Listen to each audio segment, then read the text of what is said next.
Arctic Monkeys are a English rock band formed in 2002 in Sheffield, England.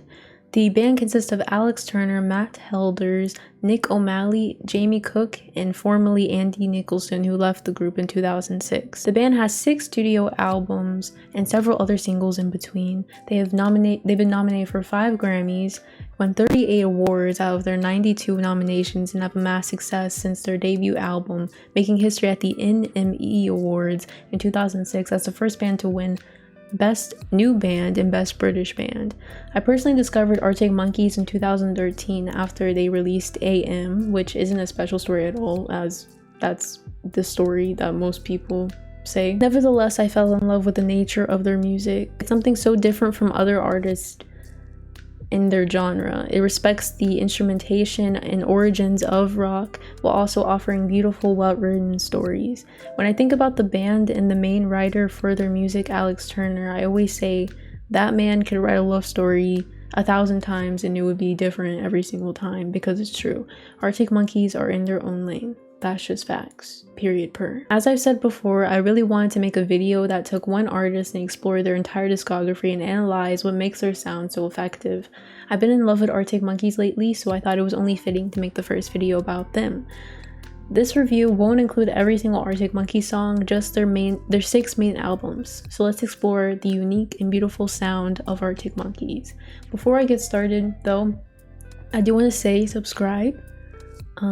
We have our goal of 50 subscribers and we're halfway there. I think we only need like 24 more, so consider subscribing if you want to hear me if you want me to write more opinion pieces about musicians or play The Sims or whatever you like of my content. There's a lot to explore, so consider. So who's that girl there?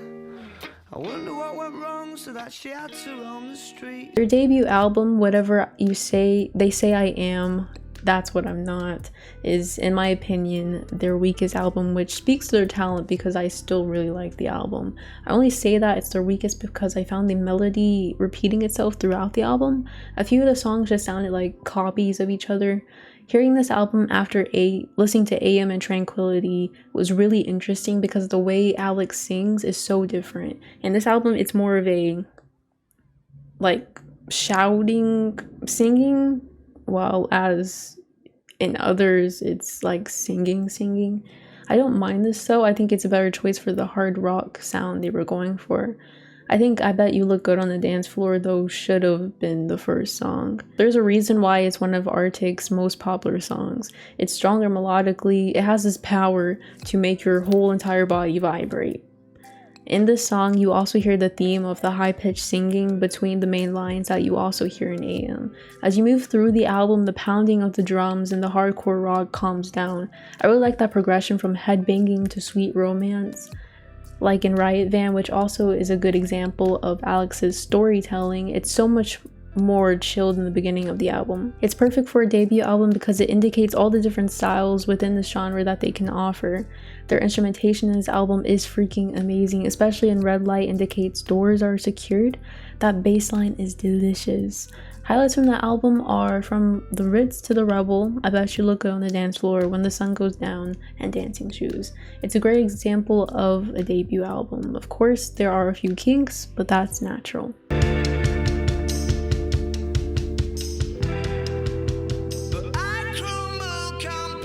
Brainstorm is such a strong opening to an album. It gives us a taste of what we had last time, but gives us something new to look forward to. See You Later, Innovator. It's such a good hook. Those are the type of lines that people repeat for decades, and that instrumentation goes crazy. I've never heard anything like it. I swear their melodies are some of the best I've ever heard. The next few songs bring that same fire. It's giving Whatever They Say I Am, I'm Not, but polish. Then they hit you with Balaclava. It's controlled chaos, beautifully controlled chaos. There are so many instrumentation breaks in this song that are insane, like that one guitar moment before the last chorus. Like, is that even humanly possible? Can people really move their fingers that fast? Like, that can't be possible. It's pure talent. Fluorescent Adolescence introduces us to something new. It's still Arctic Monkeys, but a splash of something different. This song takes the place of one of their most popular, and rightfully so. I was watching Sex Education on Netflix recently, and I was highly disappointed that the directors or the artistic director or whatever didn't choose to have this song in the 3 seasons that they have. Like, that was such a missed opportunity. Only Ones Who Know foreshadows to Suck It and See to me. That slow, simplistic sound with a few strokes of the guitar every few counts. Then to my possible favorite, Do Me a Favor. It's the beginning of the end. It truly sounds like it is. That instrumental reminds me of surfing for some reason, but also goes with the gloomy, pessimistic mood the song has. Curiosity becomes a heavy load, will force you to be cold. Maybe that's why I really like it, because it's so negative. What do I preach the most with music? Melodic progression, and this song delivers it to a T. That last chorus, the pounding of the drums and guitars, accomplishes the strong feelings they wanted. Finally, my also possible favorite, the iconic 505. It's the perfect ending to this chaotic storm. You're in the eye now, swarming in this overwhelming calm sensation. The cadence of Alex's voice in the chorus, the way he chooses the emphasis is everything. Then that pickup in the last chorus, took my hands off your eyes too soon. It's so good. Plus the ending instrumentation, it's gorgeous. Favorite Worst Nightmare, as I've said before, is becoming one of my favorites. I don't think there's one song on the album I don't like. If somebody would send me money for a vinyl copy of it, that would be much appreciated.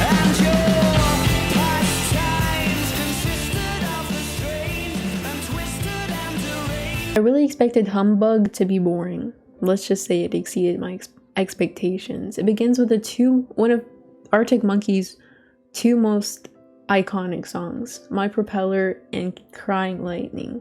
My Propeller is smoky and eerie, hiding behind the mysterious fog of Alex's voice. The chorus of Crying Lightning is so well written. Your pastimes consisted of the strange, twisted, and deranged. He chooses the perfect words for the mood he wants to create. The entire chorus creates so many images in my brain when I listen to it. Dangerous Animal is just nasty, but like in the best way possible. Probably my favorite on the album. I fell in love at first listen. The Most Unsuitable Pet, it's just delicious. The instrumentation, the melody, especially in that chorus, like what's up with them in choruses? Like, why are they so good at them? Secret Door, the 4th song on the album, seriously sounds like it could be in Tranquility Base Hotel.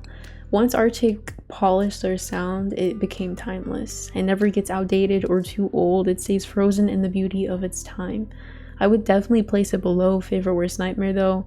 The songs aren't as strong in my opinion, and especially as you get to the end of the album, they become more average. But I appreciate Like and Favorite Worst Nightmare when it sets a mood that it stays cohesive over the entire album, which we see a pattern of in really all of their albums. Now it's getting dark and the sky looks sticky, more like black treacle. As I mentioned when talking about Only Ones Who Knew, Second and C takes a more breezy approach to their sound. It sets its precedent by opening with She's Thunderstorms. It still includes the instrumental solos and rock feel, but Alex's choice of how he uses his voice and even the instrumentation is lighter. Placing Black Treacle near the beginning was a good choice. It continues the precedent and also interests the listener with being a great song. I love the imagery of the sky being sticky and dripping treacle. It's such good imagery. Even Brick by Brick, which feels more rock and roll than the rest, also feels breezier. The entire album feels more Beatles inspired with light, breathy, easygoing songs, especially Don't Sit Down Cause I Moved Your Chair. That song feels like it could have been written in the 60s, honestly. I think I would rank this album below Humbug, and honestly maybe even their debut album, which I know I said was weaker, but I think I like the rawness of some of those songs over Second and C.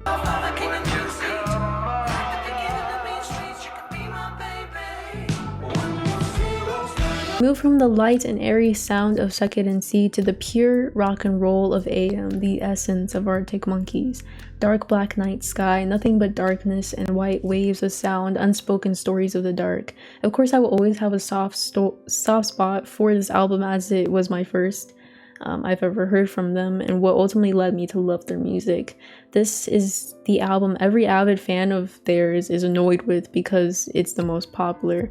I always find that really weird whenever fans despise their favorite artists gaining success. It's not that the material's bad, it's just that they want it to themselves. It's really weird to me. It opens with the iconic "Do I Wanna Know?" The guitar alone with a clap of the drums, a great opening line of "Have you got color in your cheeks?" It leaves you alone in the dark with scary things you can't quite see but you know are there.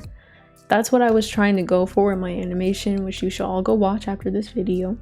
Then we return to the chaos with "Are You Mine?", this time it being more of a sexual chaos. This darkness takes the form of shapes and lines moving as one, bodies intertwined, hearts in between, the uncontrollable movement of romance. One for the Road feels like a play on Groundhog Day with the repeating images he's seen before.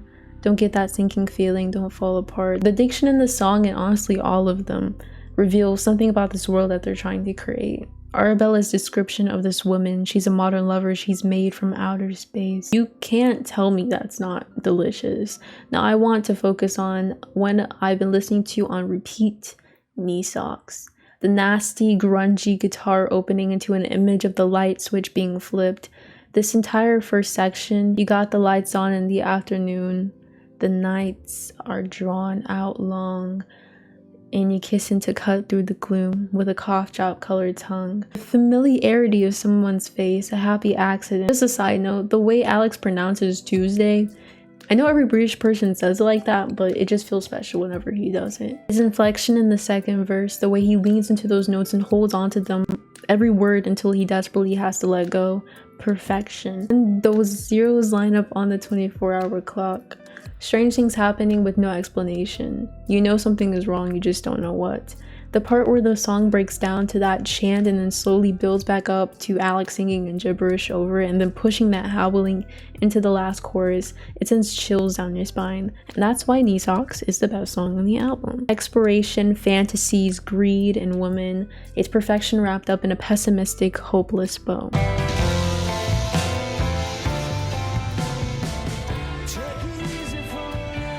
Tranquility Base Hotel and Casino, an album that took 5 years to come out. Why'd they do that to us?